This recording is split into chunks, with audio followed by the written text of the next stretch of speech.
AI को प्रधानमन्त्री हो उहाँ त।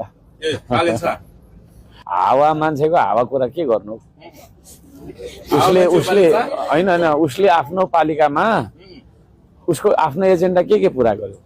मैले त तपाईँको सबै तकरिबन मैले सबै नै पुरा गर्ने होइन। त्यो मान्छेले त खै केही गरे जस्तो लागेन मलाई। जे पार्टी भन्ने हो त्यही त भनेको त। अब बजेटै तपाईँको 30% मात्रै खर्च गर्न सक्ने मान्छेले होइन तपाईँको चाहिँ नि हामीलाई नसिकाउँदा पनि हुन्छ।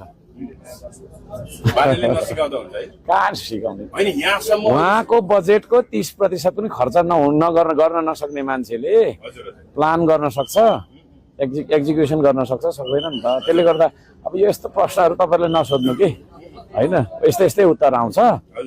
अब त्यो उहाँले यहाँको पानी त खुवाउनु सक्नु भएको छैन, काठमाडौँलाई पानी खुवाउनु भएको छ उहाँले, अनि आफ्नो पालिकामा चाहिँ नगर्ने अनि अर्काको पालिकामा चियाउने।